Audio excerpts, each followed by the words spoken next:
Pai, do Filho e do Espírito Santo. Amém. O anjo do Senhor anunciou Maria, ela concebeu do Espírito Santo. Ave Maria, cheia de graça, o Senhor é convosco, bendita sois vós entre as mulheres, bendito é o fruto do vosso ventre, Jesus. Santa Maria, Mãe de Deus, rogai por nós, pecadores, agora e na hora de nossa morte. Amém. Eis aqui a serva do Senhor, faça-se em mim segundo a vossa palavra. Ave Maria, cheia de graça, o Senhor é convosco, bendita sois vós entre as mulheres, bendito é o fruto do vosso ventre, Jesus. Santa Maria, Mãe de Deus, rogai por nós, pecadores, agora e na hora de nossa morte. Amém. O Verbo divino se fez carne e habitou entre nós. Ave Maria, cheia de graça, o Senhor é convosco, bendita sois vós entre as mulheres, bendito é o fruto do vosso ventre, Jesus. Santa Maria, Mãe de Deus, rogai por nós, pecadores, agora e na hora de nossa morte. Amém. Rogai por nós, Santa Mãe de Deus, para que sejamos dignos das promessas de Cristo. Oremos, infundi, Senhor, em nossas almas a vossa graça, como vos pedimos, para que nós, que pela anunciação do anjo venhamos a saber o mistério de vossa encarnação, paixão e morte de cruz, cheguemos um dia à glória eterna dos céus, por mesmo Cristo, Senhor nosso. Amém. Caríssimo irmão e irmã, hoje celebramos o segundo domingo da Quaresma. E a primeira leitura nos é apresentado mais uma página da história da salvação. Semana passada, o que escutamos? Recordemos, escutamos o pecado de Adão. Adão que desobedece a Deus. Não lhe é fiel. O único mandamento que Deus lhe concedeu. Hoje escutamos uma outra história. Naqueles dias o Senhor disse a Abraão: sai da tua terra, da tua família e da casa de teu pai e vai para a terra que eu vou te mostrar. Vemos então o que o Senhor disse a Abraão. O que vai fazer Abraão? A leitura de hoje vai encerrar dizendo que fez o que o Senhor disse.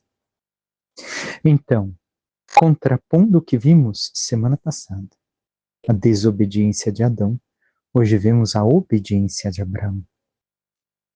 Abraão não questiona, não perguntou, mas por quê? Mas para onde?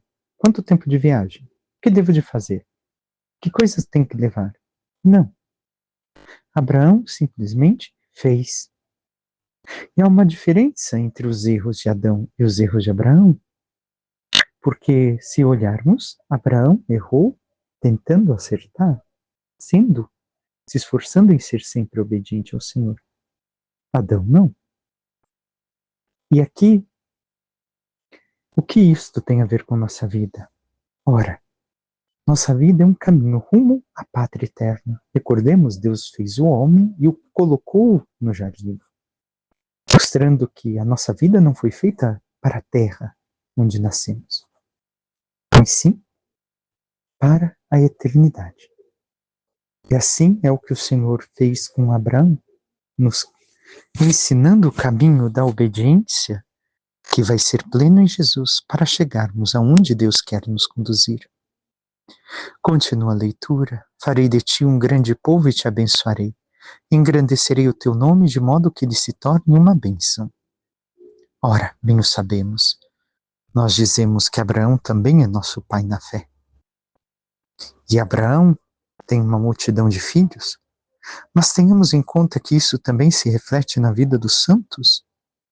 Quantos santos e santas são pais e mães na fé de tantas outras pessoas, irmãos e irmãs, que o seguiram, que se guiaram por seu modelo, por sua atitude, por seu amor. E assim também nós somos chamados ao mesmo, a termos uma descendência não por nossa conta, mas por causa da nossa fidelidade a Deus. E encerra a leitura.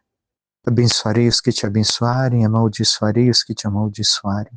Em ti serão abençoadas todas as famílias da terra. Abraão partiu como o Senhor lhe havia dito. Ora, aqui está presente que a bênção recairá sobre todos aqueles que abençoarem Abraão, que vive na fé.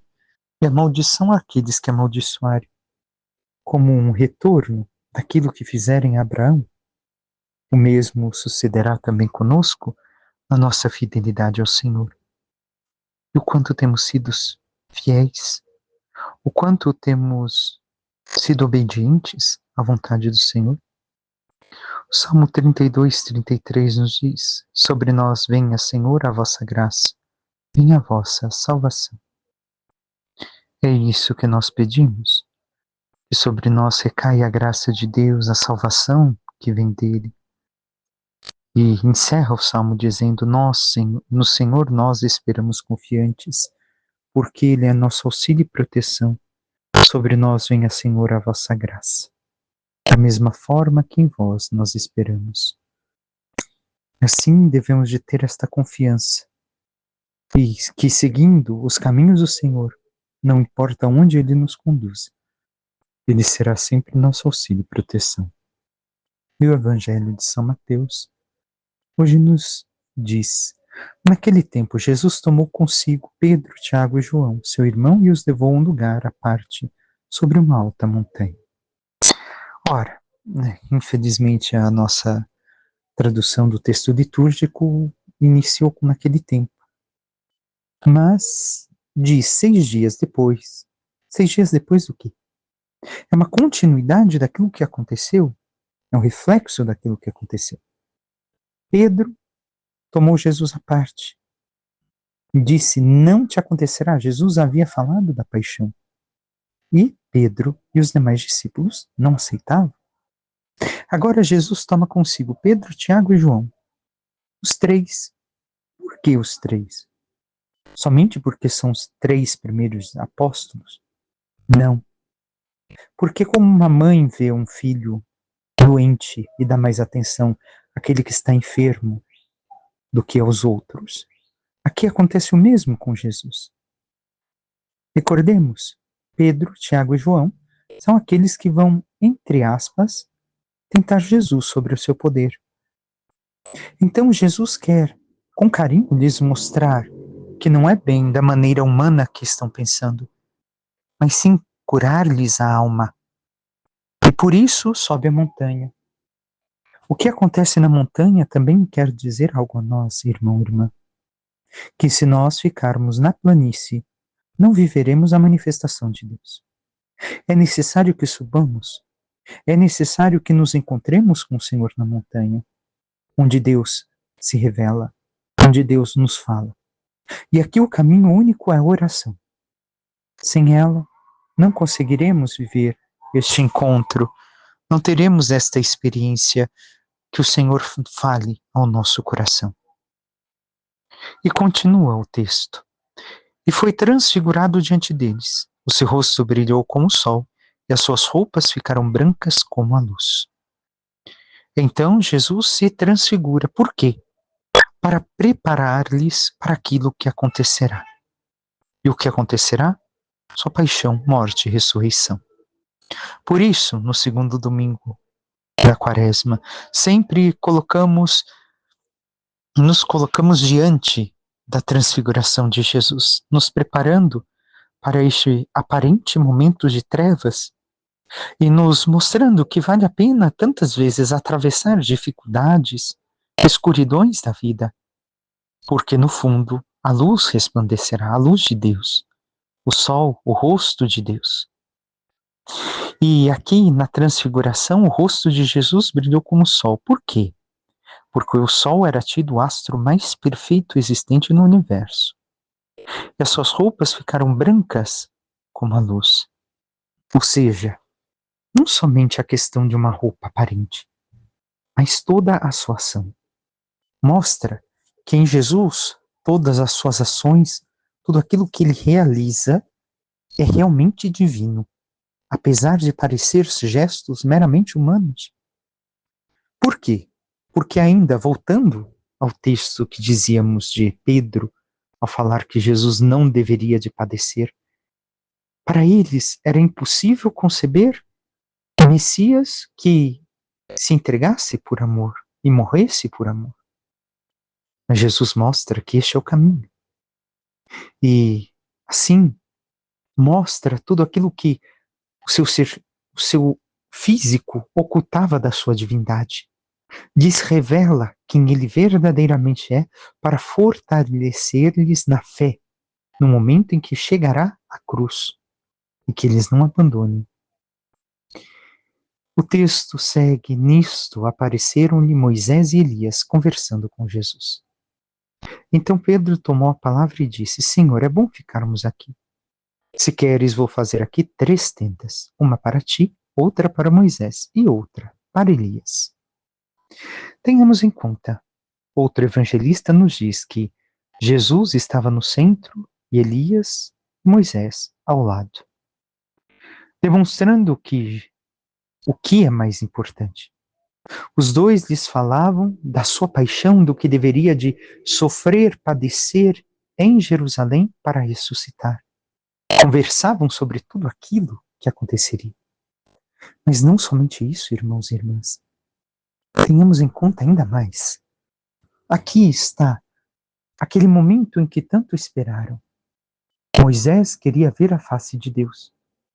Mas também Elias, depois de 40 dias de caminhada, subiu a montanha para ver a Deus. E viu que Deus não era aquele que ele esperava. Não estava no fogo, não estava no trovão, não estava no terremoto, mas estava no silêncio de uma brisa suave. Ali estava Deus. E aqui vem face a face o mesmo Deus que se revela. Então, o que vemos é que o próprio Deus se revela a seus discípulos. Aqueles que querem ver a face de Deus agora o veem em Jesus, numa vida seguindo a Jesus. Como disse, Jesus estava no centro. Mas, na hora de falar das tendas, Pedro muda. Por quê? Porque ele coloca: façamos uma tenda para ti, para Moisés e Elias. Ou seja, Pedro ainda coloca Moisés como centro da fé, e não Jesus. Não compreendeu a visão que tivera. E assim, quer que Jesus aprenda de Elias e de Moisés quem ele deve ser. E não que continue se revelando da maneira que Pedro acha que deve, que Pedro não concorda que está se revelando. E isto também é para nós. Como vemos Jesus? Realmente buscamos conhecê-lo segundo ele se revela, através das Escrituras, através da Igreja, através dos santos? Ou nós ainda temos uma concepção de Jesus que não é quem ele verdadeiramente é? E não nos tocamos que estamos colocando outras coisas no centro, porque na Bíblia, quando se tem 3 personagens, aquele que está no centro é o mais importante. Então não estamos vendo que Jesus é o centro da nossa vida. Não estamos colocando no centro. Ainda tenhamos em conta tudo que agora se fala da lei e dos profetas deve de ser visto a partir de Jesus com a profundidade que Jesus nos ensina, não somente de forma superficial. Basta recordarmos o que meditamos durante a semana com os evangelhos que nos foram propostos. Ouvistes o que foi dito, eu agora vos digo. Então Jesus aprofunda, nos ensina a viver plenamente a proposta de homens, humanidade nova, segundo o coração de Deus. E Pedro fala das tendas porque também era a festa das tendas. E aqui está ainda recordando aquilo que vimos na segunda tentação da semana passada. Recordemos, para aquela tradição, o Messias deveria na festa das tendas, aparecer sobre o pináculo do templo. E assim está querendo dizer Pedro: não, não tem como ser. Não é o Messias da profecia, o esperado. Pedro ainda estava falando quando uma nuvem luminosa os cobriu com sua sombra, e da nuvem uma voz dizia: Este é meu filho amado, no qual eu pus todo o meu agrado. Escutai-o. Ora, o que vemos aqui, irmão e irmã? Simplesmente vemos uma vez mais a revelação da Trindade. A primeira vez escutamos um batismo, e agora, mais uma vez, o Pai fala do Filho. E a nuvem o envolve. Recordemos, a nuvem também simboliza a vida, porque ela traz a chuva. Esta nuvem luminosa os cobre com sua sombra. Esta vida os envolve. E desta mesma vida, desta vida de Jesus, imitando a Jesus, seguindo os passos de Jesus, esta voz diz: este é meu filho, mais correto seria primogênito. Por que primogênito? Porque a questão é, primogênito deveria de herdar tudo diretamente. Então o pai diz, este é aquele que tem tudo. Toda a chave do poder, da glória, da eternidade, do amor, do perdão, tudo está nele. No qual eu pus todo o meu amor, escutai-o. Pai usa o imperativo, escutai-o. Não diz escutem se quiser, escutem. Não, escutai-o. A nossa obrigação é escutá-lo e viver aquilo que ele nos fala. Então, segue. Quando ouviram isto, os discípulos ficaram muito assustados e caíram com o rosto em terra. Caíram como mortos, porque agora reconheceram que Deus se manifestara a eles e tiveram medo, em certo aspecto, de morrerem por verem a face de Deus. Mas Jesus se aproximou, tocou neles e disse: levantai-vos e não tenhais medo. Os discípulos ergueram os olhos e não viram mais ninguém a não ser somente Jesus. Aqui o que está nos dizendo é que Jesus deve de ser o centro da nossa fé, sempre. Tudo o que ele nos diz, tudo o que ele nos ensina é revelação da vontade do Pai. E nós devemos de seguir em plenitude. Segui-lo verdadeiramente, para que vivendo tudo o que o Senhor nos propõe, nós possamos ver a face de Deus e sermos filhos de Deus. Porque a mesma voz que disse que era o filho amado, recordemos, ser filho é ser idêntico ao Pai. Não é somente a aparência física, mas é em tudo ser igual ao Pai, o que nós também somos chamados a ser. Como temos sido, irmão e irmã?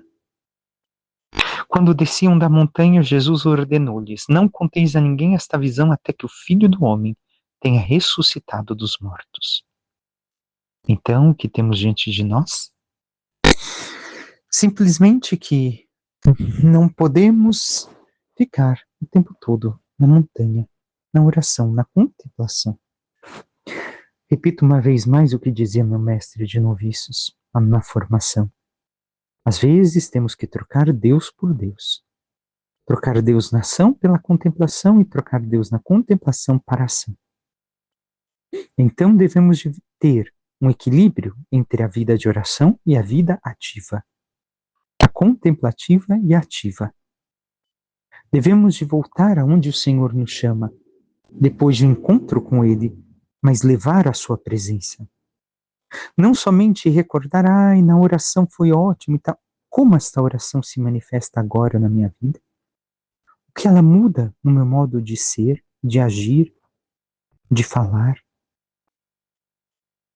Por fim, a segunda leitura. Hoje seremos mais breve, mas nem por isso não temos tanto material para meditar. A segunda leitura da carta de São Paulo a Timóteo diz: caríssimo, sofre comigo pelo Evangelho, fortificado pelo poder de Deus. Ora, São Paulo não está dizendo somente alegre-se, mas sofre. Por que sofrer? Porque é um sinal do amar. O Evangelho acarretará no mundo que não quer saber do Evangelho sofrimento àqueles que o seguem, àqueles que procuram imitar a Cristo. Porque como Cristo sofreu perseguição pela sua fidelidade ao Pai, todos aqueles que seguem o Evangelho também sofrerão. Deus nos salvou e nos chamou com uma vocação santa, não devido às nossas obras, mas em virtude do seu desígnio e da sua graça, que nos foi dada em Jesus Cristo desde toda a eternidade. Ora, Deus nos chamou a esta vocação santa de vivermos o Evangelho, de anunciarmos o Evangelho. Mas isto é santidade. Busca de aperfeiçoar cada vez mais a nossa vida, aquilo que Jesus ensinou e aquilo que Jesus viveu. Recordemos, viver, escutar aquilo que Jesus nos diz. Não é somente aquilo que está, em certa forma, escrito, Jesus falou, não, mas aquilo que Jesus viveu e que Ele espera que nós aprendamos a viver.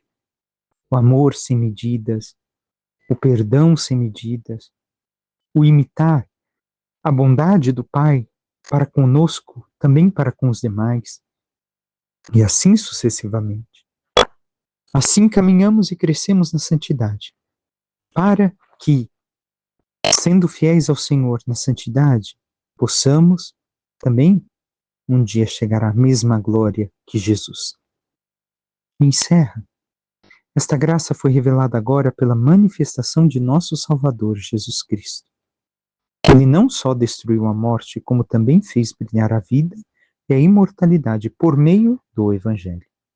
Ora, a morte foi destruída por meio do Evangelho, por meio da boa nova, da palavra do Pai, daquilo que Jesus viveu e nos chama a viver. E isso também é o que nos dá a vida. A vida sem limites, a vida que não é somente sobre esta terra, mas que nos leva verdadeiramente a viver a glória da eternidade.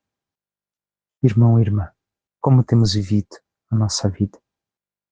Verdadeiramente segundo o Evangelho, segundo a vida de Jesus Cristo, em todos os seus atos de amor e entrega ao Pai e ao próximo? Ou temos imaginado um Jesus distinto de tudo aquilo que as Sagradas Escrituras, e a Igreja e os santos nos revelam?